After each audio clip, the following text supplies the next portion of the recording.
Chers amis, bonjour. Nous parlons toujours d'Eretz Israël, c'est-à-dire la terre promise ou terre sainte, et nous devons affirmer en premier que la terre appartient à Dieu. Lisons Lévitique 25. La terre ne doit pas être vendue, car la terre est à moi, et vous résidez chez moi comme étrangers et habitants. Deuxièmement, la terre a été donnée en héritage à Abraham et à sa descendance, donc tout Israël, en possession perpétuelle, selon Genèse 17, 8. Je te donnerai et à tes descendants le pays que tu habites comme étranger, toute la terre de Canaan en possession perpétuelle, et je serai leur Dieu. Rajoutons 2 points. Les yeux de Dieu sont fixés sur cette terre continuellement, selon Deutéronome 11. La terre dont tu vas entrer en possession n'est pas comme la terre d'Égypte d'où vous êtes venus. C'est une terre dont l'Éternel ton Dieu prend soin, et sur laquelle l'Éternel ton Dieu a continuellement les yeux, du commencement à la fin de l'année. Ensuite, il y a une protection divine particulière sur cette terre, selon Deutéronome 33, 43, et nous devons nous réjouir de cela, nous les nations. Nation, chantez les louanges de son peuple, car l'Éternel venge le sang de ses serviteurs, il se venge de ses adversaires, et il fait l'expiation pour son pays, pour son peuple. Arrêtons-nous à l'expression « il fait l'expiation ». Cela signifie que Dieu couvre spirituellement la terre et Israël en tant que peuple.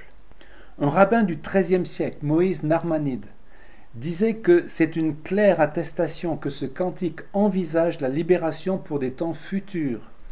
Il punira nos ennemis avec une puissante indignation, il absoudra nos péchés à cause de son nom. Ainsi, le cantique de Moïse est une grande et consolante annonce de la libération qui interviendra dans les temps de la fin. Alors maintenant, parlons des fondateurs, des 3 pères fondateurs qui sont le socle de la nation d'Israël, Abraham, Isaac, Jacob. Ces 3 personnages fondateurs ont sanctifié la terre chacun à sa manière. Abraham a élevé des autels, et le symbole c'est le feu. Il a élevé 4 autels, à Shrem, à Bethel, à Hébron, à Moria, c'est-à-dire Jérusalem.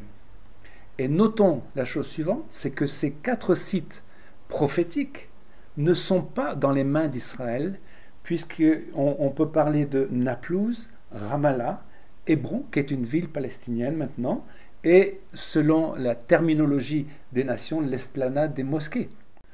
Passons à Isaac. Isaac est l'homme des puits, et donc le symbole c'est l'eau. C'est lui qui creuse des puits, et ces puits sont bouchés, il les fait déboucher, etc. Mais il y a le symbole de l'eau, et l'eau, d'une certaine manière, nous parle de la parole.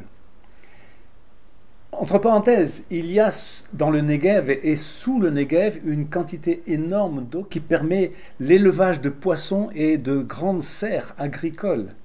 Il y a sous Jérusalem également, sous la ville et sous le temple, il y a une quantité d'eau incroyable, il y a une réserve et nous pouvons parler de la source de Giron qui était un fleuve en Genèse et ce fleuve, ou plutôt cette source, va jaillir sous le parvis selon Ézéchiel 47. Il y aura 2 fleuves, 2 bras un qui va vers la Méditerranée et l'autre qui va alimenter la mer morte et la rendre vivante. 3e personnage, Jacob. Jacob, c'est l'huile. Genèse 28. Et Jacob se leva de bon matin. Il prit la pierre dont il avait fait son chevet, il la dressa pour monument, et il versa de l'huile sur son sommet. Il donna à ce lieu le nom de Bethel. Donc Jacob, c'est l'huile. Et donc résumons les 3 personnages. Abraham, Isaac, Jacob. Dans la pensée juive, Abraham, c'est le chesed, l'amour, le plus intense, la compassion. Isaac, c'est le din, c'est-à-dire la justice, la rigueur. Jacob, c'est l'équilibre des 2. Alors, voyons une image très parlante qu'on peut noter comme ça, comme étant le parallèle par rapport à la Trinité. Abraham nous parle d'un père aimant. Isaac nous parle du fils qui était placé sur l'autel, et cela parle de l'œuvre de la justice au travers de la croix. Tandis que Jacob, lui, a donné naissance aux 12 tribus, de la même manière que le Saint-Esprit a donné naissance à l'Église. Donc il y a une image qui est intéressante là. Et je reviens simplement pour Isaac, qui parle de l'eau. Eh bien, Israël est devenu le leader mondial au niveau de la gestion de l'eau, avec le fameux Tiftouf. C'est le système de micro-irrigation qui a été développé dans les années 50 et est exporté aujourd'hui dans le monde entier. Et je trouve intéressant parce que l'eau, c'est la parole, et d'une certaine manière, Israël exporte cette technologie et il y a une bénédiction de la même manière que la parole a été dispersée dans le monde entier, répandue jusqu'aux extrémités du monde. Maintenant, parlons de la Ménorah. La Ménorah, c'est le symbole d'Israël. Et je dirais la chose suivante. L'huile est à Israël ce que la Ménorah est à la terre, et il faut la Ménorah et il faut l'huile pour produire la lumière que produira le Messie à la fin des temps, la lumière pour le monde entier. Donc vous voyez combien Israël également a ce symbole, représente ce symbole de l'huile, parce que simplement, selon Jacob a fait une libation sur la terre d'Israël. Donc Jacob a sanctifié la terre avec l'huile. Et il y a également ce passage de Exode 27, 20. Tu ordonneras aux enfants d'Israël de t'apporter pour le chandelier de l'huile pure d'olive concassée, afin d'entretenir les lampes continuellement. Shemen Zaït Zar Katit. Shemen Zaït, c'est l'huile d'olive.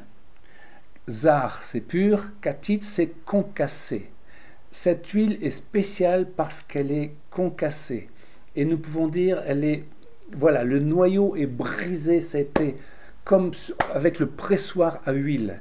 Et cela nous rappelle Gethsémanée. Gethsémanée où Jésus a été pressurisé, la pression du péché sur lui. Il est devenu péché, il est devenu cette huile concassée, katit en hébreu.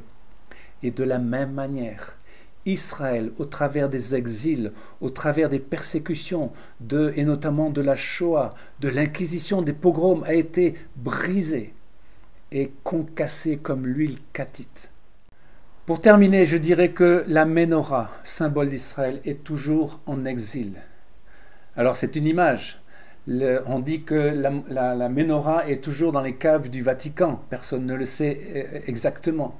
Mais nous avons cette image également de l'arc de Titus, ce bas-relief qui représente le général Titus emportant comme trophée la Ménorah jusqu'à Rome. Cette Ménorah est en exil, pourquoi ? Parce que les villes dont nous avons parlé, qui représentent la Judée-Samarie, le cœur d'Israël, sont toujours en exil puisqu'ils ne sont pas complètement à Israël. Et puis le mont du Temple, selon l'expression de l'UNESCO, c'est l'esplanade des mosquées.